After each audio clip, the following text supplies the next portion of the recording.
সার, বীজ, সেচে সরকারের যে ভর্তুকি, এলডিসি গ্রাজুয়েশন হওয়ার পর ধীরে ধীরে সেটি আর থাকবে না। কেননা বিশ্ব বাণিজ্য সংস্থা WTO এর নীতিগত বাধ্যবাধকতায় এলডিসি গ্রাজুয়েশনের পর তা কমিয়ে আনার বিধান রয়েছে। ফলে বেড়ে যাবে উৎপাদন খরচ, বিশেষত ধান, গম, ডাল, শাকসবজির মতো মৌলিক ফসলে।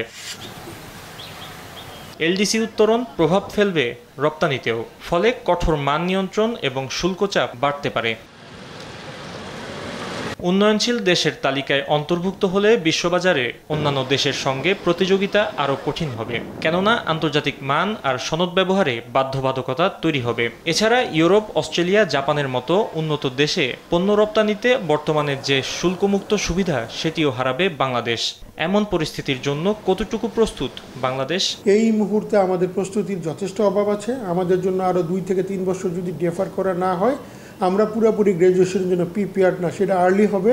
সংশ্লিষ্টরা বলছেন, জিডিপির অনুপাতে কৃষিখাতের বাজেট ধারাবাহিকভাবে কমছে। এলডিসি গ্রাজুয়েশনকে মাথায় রেখে কৃষিখাতে সরকারের বাড়তি মনোযোগ দিতে হবে। ক্ষুদ্র কৃষকের উৎপাদন ব্যয় কমাতে সরকারের ভর্তুকি যেমন বাড়াতে হবে, তেমনি বাড়াতে হবে বাজেট বরাদ্দের পরিমাণও। আমি কৃষি ঋণ দিই কত 39,000 কোটি টাকা এবছরের লক্ষ্যমাত্রায়। কত পার্সেন্ট? টোটাল ঋণ প্রবাহের মাত্র 2%।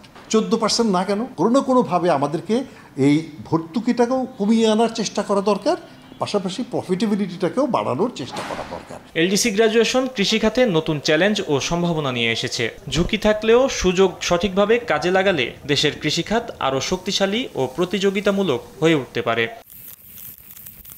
ফাহিম ইউসুফ, দেশ টিভি, ঢাকা।